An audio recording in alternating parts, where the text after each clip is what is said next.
ប្រាសាទអង្គរវត្តមានទីតាំងស្ថិតនៅភាគខាងកើតក្រុងសៀមរាបក្នុងស្រុកសៀមរាបមានចម្ងាយ7 គីឡូម៉ែត្រពីទីរួមខេត្តតាមផ្លូវកូម៉ៃឬផ្លូវសាដឺហ្គោ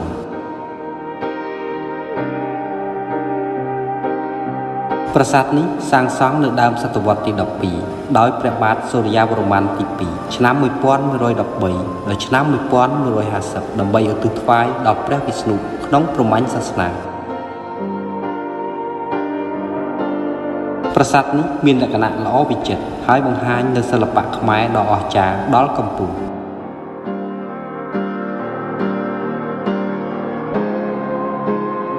ប្រជាជនខ្មែរមួយចំនួនសន្មតថាប្រាសាទអង្គរវត្តត្រូវបានសាងសង់ឡើងដោយព្រះវិស្ណុកាល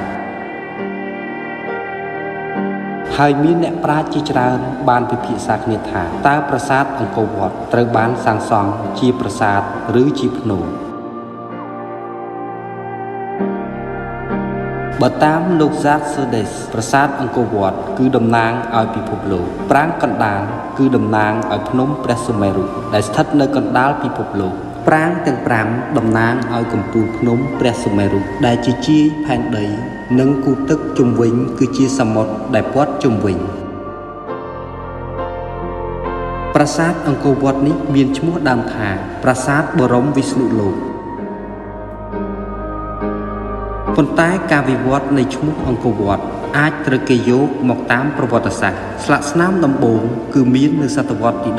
16ជាការពិតណាស់ប្រាសាទនេះបានក្លាយទៅជាព្រះពុទ្ធសាសនាដ៏ល្បីល្បាញមួយ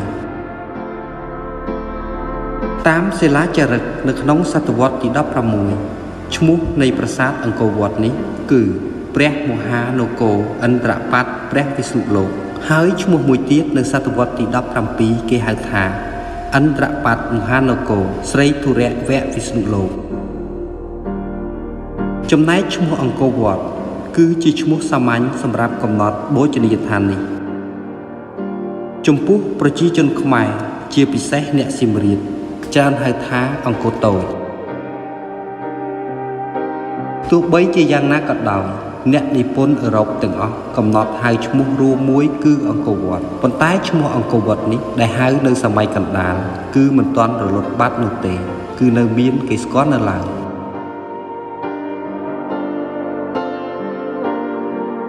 ប្រាសាទអង្គរវត្តមានកម្ពស់65ម៉ែត្រមានក្រឡាផ្ទៃប្រហែល200ហិកតារាងជាចតុកោណដែលកំណត់ដោយកំពែងព័ទ្ធជុំវិញនិងគូទឹកដែលមានទទឹង200ម៉ែត្របរិវេណនៃកំពែងគឺប្រហែល5គីឡូកន្លះផ្លូវចូលធ្វើអំពីថ្មភក់មានប្រវែង250ម៉ែត្រនិងទទឹង12ម៉ែត្រ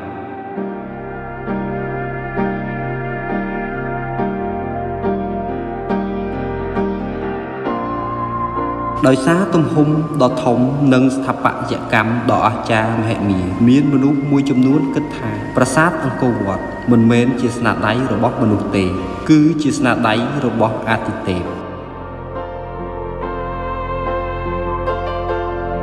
នៅខាងមុខផ្លូវចូលមានតោថ្មធំធំឈរយាមនៅសងខាងផ្លូវនៅខាងចុងនៃផ្លូវចូលនោះមានគោបុរៈប្រាង្គ3មានកម្ពស់ខុសគ្នាហើយប្រាង្គផ្នែកនៅខាងលើត្រូវបានដួលរលំ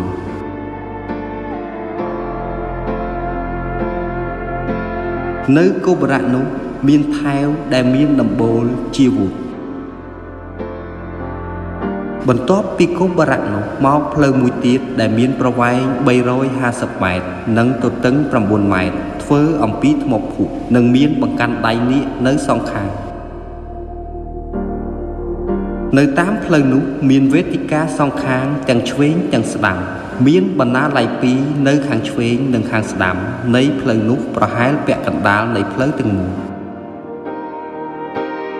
នៅខាងមុខបណ្ណាល័យមានស្រះទឹក2ដែលមានបណ្ដោយ65ម៉ែត្រនិងទទឹង50ម៉ែត្រដែលមានរូបឆ្លុះនៃប្រាសាទនៅក្នុងទឹកស្រះខាងឆ្វេងតែងតែមានទឹកចំណែកស្រះខាងស្ដាំវិញពេលខ្លះស្ងួតអស់នៅខាងចុងនៃផ្លូវទៅដល់លានកិត្តិយសដែលស្ថិតនៅចម្ងាយនៃមុខគោបុរៈប្រាសាទអង្គរវត្តរបាំផ្សេងៗសម្ដែងនៅលើទីលាននេះ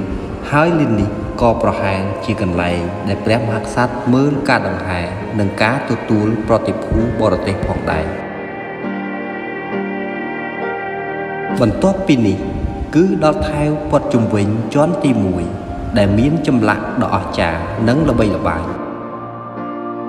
ថែវដែលមានរាងកាកបាទបន្ទាប់គឺតភ្ជាប់រវាងជាន់ទី1និងជាន់ទី2